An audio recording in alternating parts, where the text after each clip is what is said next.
자, 여러분 안녕하세요. 보험지식 저장소의 최민수입니다.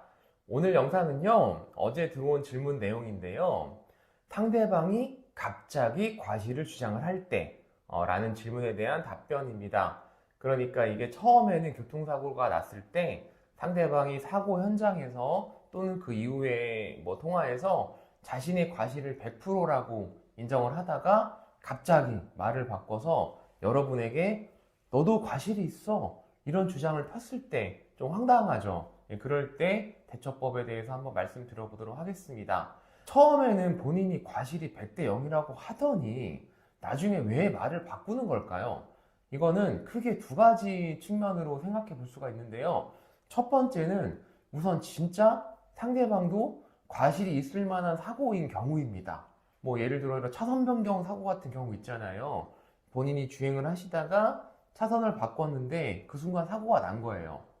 이런 사고가 발생을 하게 되면 보통 잘 모르시는 분들은 현장에서 아이고 제가 잘못했다, 죄송하다, 보험 처리해드리겠다, 이렇게 좀 저자세로 나오는 경우가 있어요. 그게 맞기는 맞는데 이걸 잘못 들으면 이 피해자 같은 경우는 내 과실이 없구나, 내가 피해자구나, 이렇게 생각을 하세요.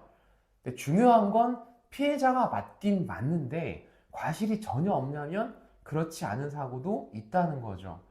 아니면 두 번째 케이스로는 이 가해자분이 현장에서는 내가 잘못했다 인정을 다 하셨는데 집에 가서 내지는 보험회사 직원을 만나서 영상 같은 거, 블랙박스 영상을 보니까 이 직진차도 조금 무리한 부분이 있다라는 얘기를 들은 거예요. 예를 들어 이거 좀 과속을 한 것 같은데, 아니면 이 직진차도 알고 보니까 차선변경 들어갈 때 이 사람도 차선변경 들어온 차이라든지, 이거를 그림으로 좀 그려보자면, 예를 들어 이게 중앙선이에요. 중앙선 이렇게 있는데 차선이 3개가 있다고 보죠. 차선이 이렇게 3개가 있어요. 그러면 여기가 1차로, 2차로, 3차로 이렇게 나눠지잖아요. 네, 여러분이 이렇게 차선 변경 들어간 거예요. 이렇게. 그러다가 사고가 났어요. 그런데 여기서 직진하는 차랑 이렇게 부딪힌 거죠. 그러면 상식적으로 봤을 때 내가 잘못했구나 라는 걸 알 수는 있는데, 그래서 사고 현장에서 이렇게 사고가 나서 본인이 정말 미안하다, 죄송하다 이렇게 막 사과를 했는데, 나중에 영상을 열어보니까 2차도 이런 식으로 들어온 거죠. 이렇게. 그래서 보험사 직원이 우리 고객한테 그러는 거죠. 고객님, 제가 봤을 때는 이 차도 과실이 좀 나올 수 있을 것 같거든요. 이런 얘기를 해요. 그러면 그때 이 사람이, 이 가해자가 말을 조금 바꿀 수밖에 없는 거죠. 그러면 이분 입장에서는 아니, 나한테 다 해준다더니 왜 말을 바꿔? 또 이런 생각을 좀 갖게 되시는 것 같아요. 자, 그러면 이런 경우에 문제가 뭐가 될까요? 이 피해자 같은 경우는 대인 대물을 다 처리받고 있었잖아요. 근데 원래 100대 빵으로 해준다고 했다가 과실을 일부 주장을 해버리니까 차 수리비도 문제가 되고 본인 병원 다니는 것도 이거 문제가 되진 않지만 이 사람도 대인 접수해달라고 말을 하는 경우가 이제 생기죠. 그러면 이 피해자분들이 보통 이런 생각을 많이 하세요. 경찰에 신고할까?